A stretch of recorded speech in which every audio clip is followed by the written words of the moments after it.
देखिए अभी तो वो मैं ये कह रहा हूँ कि ये सिनेरियो मैं एक पेंट कर रहा हूँ कि अगर ये ऐसा होता है और वो निकल जाते हैं यहाँ से एक क्यास छोड़ के, तो रीजनल कंटेस्टेशन तो अब शुरू हो चुकी है ना।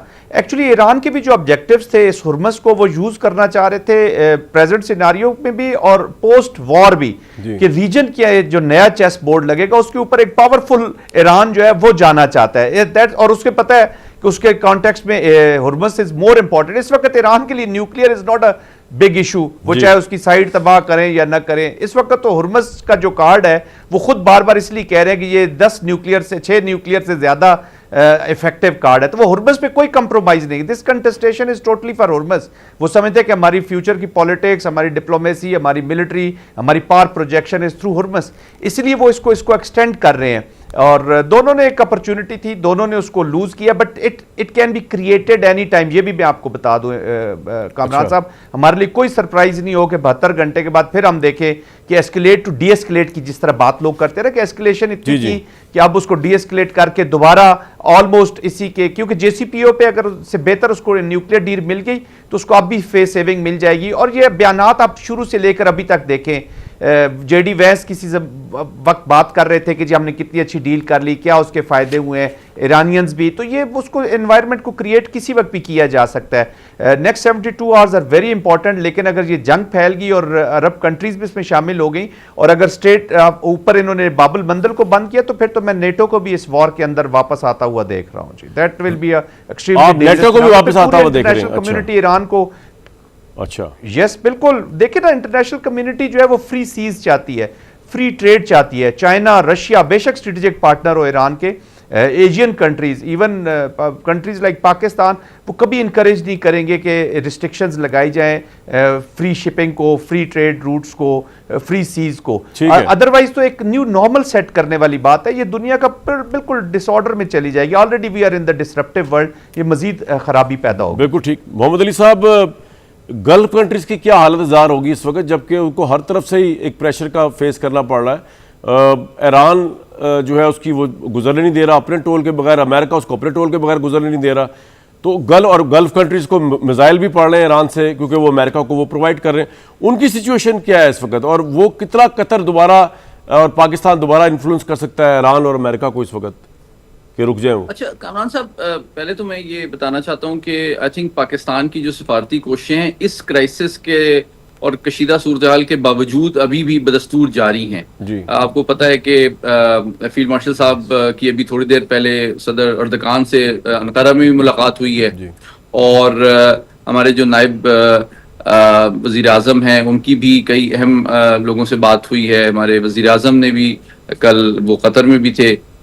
तो मैं समझता हूं कि पाकिस्तान की जो सिफारती कोशिशें इस वक्त भी जारी हैं, और जहां तक हमारे अरब भाइयों का ताल्लुक है तो डेफिनेटली देखें 2-3 तब्दीलियां तो आ चुकी हैं मिडल ईस्ट के लिए, जो कि लॉन्ग टर्म इम्प्लीकेशन है। पहली बात यह है कि जनाब उनका जो एतमाद था अमेरिका के ऊपर कि वो उनको सिक्योरिटी प्रोवाइड करेगा वो कम हो गया है, और अब वो पाकिस्तान की तरफ या आपस में कोई अरेंजमेंट देख रहे हैं कि कैसे जो है इन मामलात को देखा जाए। और पाकिस्तान ने जो सबसे इंपॉर्टेंट रोल अभी तक प्ले किया है वो ये है कि अमेरिका और ईरान के दरमियान कशीदगी कम कराने के साथ साथ ईरान और अरब ममालिक के दरमियान भी एक तरह से तनाव को कम करने की तो बहुत कशीदगी हुई है। जी हाँ बिल्कुल, इसीलिए मैं कह रहा हूं कि ये बहुत अफसोसनाक सूरत हाल है, क्योंकि ईरान की जानिब से भी अरब ममालिक के खिलाफ जो हमले हो रहे हैं, और पाकिस्तान की जो पोजीशन है वो बिल्कुल वाजे है। आपको याद होगा कि जब ईरान पे भी हमला हुआ था तो हमने उसकी मजम्मत की थी, लेकिन ईरान की जानिब से भी जो अरब ममालिक पे हमला होता है वो भी बैनुल अक़वामी क़वानीन और UN चार्टर की खिलाफ वर्जी है, और आज भी पाकिस्तान ने उसकी मजम्मत की है। तो मैं समझता हूँ कि इस वक्त बहुत जरूरी है कि ईरान को कायल करने की कोशिश की जाए कि आप जो है अब यानी कि एक विजडम और प्रूडेंस का मुजाहिरा करें और डी एस्केलेशन की तरफ जाएं, क्योंकि देखें आपको अपनी पावर को ओवर एस्टिमेट और अमेरिका की पावर को अंडर एस्टिमेट नहीं करना चाहिए। ये पाकिस्तान की सिफारतकारी है जिसकी वजह से हमने अरब ममालिक को कायल किया है कि वो जवाबी कार्रवाई में अमेरिका के साथ शामिल ना हों। लेकिन अगर वो उनका एतमाद मजरू होता है और अमेरिका के साथ साथ अरब ममालिक भी इस जवाबी कार्रवाई में शरीक होना जरूरी समझते हैं, तो न सिर्फ सिफारतकारी को नुकसान पहुंचेगा बल्कि ईरान को कहीं ज्यादा बड़ी तबाही का सामना करना पड़ सकता है, जो यकीनी तौर पे उनके मफाद में नहीं है। राइट। दुरानी साहब, इस वक्त जो ईरान के अंदर का माहौल है, क्या वही एग्जिबिट कर रहा है ईरान, जिस तरह वो किसी की बात नहीं सुन रहा, उसको कोई फ़र्क नहीं पड़ रहा कि गल्फ कंट्रीज के साथ नाराज़ हैं, नाराज़ नहीं है, मिसाइल के हमले, दिस एंड दैट, उसको कोई फ़र्क नहीं पड़ रहा कि मेमोरेंडम ऑफ अंडरस्टैंडिंग की स्पिरिट रखनी चाहिए, और इतना उस पर हमले हो चुके हैं, इतना उसका इंफ्रास्ट्रक्चर टूट चुका है, वो उसके बावजूद तैयार है मजीद अमेरिका से मिसाइल खाने के लिए? ये ईरान के अंदर अवाम का भी ये सेंटीमेंट है जिसको ईरान की लीडरशिप कैरी कर रही है इस वक्त? देखिए, वो सेंटिमेंट तो आपको फिर जब ऐसी सूरत पैदा हो तो सामने आएगा। बहरहाल अब तक की जो शवाहिद हैं उसके मुताबिक तो लोग जो रजीम के मुखालिफ भी थे, क्लर्जी के, वो भी अपने फ्लैग के पीछे खड़े थे। ये एक अपनी जगह हकीकत है। इसको एक्नॉलेज जो है वेस्ट ने भी किया है, उनके मीडिया ने भी किया है, वो है जो अनएक्सपेक्टेड। और दूसरा ये है कि हम ये ज़रूर देख लेना चाहिए कि जो हमारे गल्फ स्टेट्स हैं जी, जिसमें अभी जो रिन्यूड अटैक्स हुए ये 12 अमेरिकन फैसिलिटीज़ पे हुए हैं ज़्यादातर। उसमें कुछ एक आध हैं जो कंट्रीज़ के स्पेसिफिक हुए हैं। तो ये एक बहुत बड़ा मैसेज है जी। और ये वो गल्फ स्टेट्स को भी अब सोचना पड़ेगा कि वो ये अमेरिकन जो सो कॉल्ड प्रोटेक्शन था वो कितना कारआमद साबित हुआ। और इसलिए जो हम नए न्यू सिक्योरिटी आर्किटेक्चर की बात करते हैं रीजन की, वेस्ट एशिया की, तो उसमें ये बातें सामने आ रही और ये भी बातें सामने आ रही हैं कि जब आप गल्फ स्टेट ऑफ हॉर्मुज़ की बात कर रहे हैं तो ये देखिए, ईरान ने 8 साल की जंग हुई थी इराक के साथ, उसमें तो उसने हॉर्मुज़ बंद नहीं किया था। ये चूंकि अमेरिका एक सुपर पावर है, उसने अपना जोम दिखाया है, इजराइल उसके साथ था। उसके बाद ये जितनी स्टेट्स हैं, अब इजराइल को जो है वो तो डायरेक्ट तो अटैक नहीं कर सकता, तो उसको जाहिर है एयर स्पेस मिला उन ममालिक की तरफ से, तो ये ईरान की तरफ से सिग्नल गए।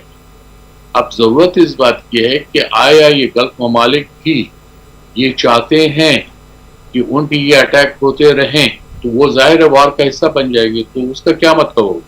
उसका मतलब होगा कि इन ममालिक की भी बहुत ज्यादा जो है डिस्ट्रक्शन होगी जो वो भी अफोर्ड नहीं कर सकते। बाज़ गल्फ ममालिक हम सब जानते हैं उनका अब क्या हाल होगा, लोग अब वहाँ जा नहीं रहे हैं, होटल्स जो हैं उनके खाली पड़े हैं, जो है इकोनॉमिक सेटबैक पहुंचा है, एयरलाइंस जो है उनकी जो है वो उनका जो कट डाउन और जो उसके जो सेटबैक है हम सबके सामने है। तो असल इसलिए ज़रूरत इस बात की है कि ये स्टेट्स इंक्लूडिंग ईरान ये बैठें और अब इसमें फैसला करें। अमेरिका जो है उसका यही इंटरेस्ट है कि एक तो इसराइल के मफादरात जो रहे और उसकी इजारादारी रहे। वो चीज़ें ईरान ने 12 चैलेंज की। इसमें ये नहीं कि मैं ईरान को सपोर्ट कर रहा हूँ, लेकिन हक़ाइक़ अपने आपके सामने। तो अब आपको ये देखना होगा उसमें पाकिस्तान का जो रोल है वो किस लिए आगे आ गया। इसलिए कि पाकिस्तान ने अपनी जो क्रेडिबिलिटी है वो उसके जोर पे आ गया है। ईरान का जो पाकिस्तान पे अगर जो है ट्रस्ट था वो बाकी जो रीजनल स्टेट्स हैं उन पे नहीं था उसका। तो ये हक़ाइक़ हैं। तो इसलिए जो नए सिक्योरिटी आर्किटेक्चर की बात हो रही है वो अभी चूंकि इनिशियल स्टेजेस पे आगे चलेगा, लेकिन इसमें अमेरिका और खासकर प्रेसिडेंट ट्रंप जिस तरह की, और इसमें ये भी मैं आपको बता दूं, इसमें सबसे बड़ा बेनिफिशियरी जो है वो उनकी फैमिली है जो स्टॉक्स पे जो है जिस तरह से ऊपर नीचे खेल रहे हैं। ये क्लैश ऑफ इंटरेस्ट है जो खुद अमेरिका के अंदर बहुत बड़ी बहस है जी। तो ये चीजें हमें कई फैक्टर्स है, इसमें खाली ईरान और अमेरिका नहीं है, उसमें प्रेसिडेंट ट्रंप की फैमिली जो है उनके बिजनेस इंटरेस्ट है वो भी शामिल है जी। ये आपने बड़ी इंटरेस्टिंग बात की और सर आपने और बड़ी इंटरेस्टिंग बात की। ब्रेक के बाद मैं उठाऊंगा अपने दूसरे पैनल्स के सामने भी कि गल्फ कंट्रीज बैठ कर फैसला करें, लेकिन गल्फ कंट्रीज तो I think devil and the sea के दरमियान, ओशन के दरमियान फंसी हुई हैं। कि एक तरफ वो चाहते हैं कि वहाँ बिजनेस प्रॉस्पेरिटी भी हो, मिडल ईस्ट की वॉर, ईरान के मिसाइल उन तक ना पहुँचें, दूसरी तरफ वो अमेरिका की जो बेसिस है उनको भी इस पोजीशन में नहीं है ड्यू टू अपनी सिक्योरिटी अम्ब्रेला अमेरिका को प्रोवाइड करता है कि वो कहें कि जी गुड बाय टू अमेरिकन, उसी वजह से उनको मिसाइल्स पड़ लेना। तो ये तो बड़ी अजीब सिचुएशन में गल्फ कंट्रीज है। और दूसरा, पाकिस्तान भी एक बड़ी टफ सिचुएशन के अंदर आ गया है कि अगर ईरान भी कंडेम नहीं करता हुतीस को और सऊदी अरब के ऊपर अटैक जो किया जाता है जिस तरह, और वो मजीद बढ़ता है, तो पाकिस्तान का डिफेंस फैक्टर सऊदी अरेबिया के साथ, इन मामलात पे भी जरा बात करने की कोशिश करते हैं। जी, ब्रेकिंग स्टोरी आई है, आपसे शेयर कर लेता हूँ। Majority of Iran law makers went and to end US interim deal.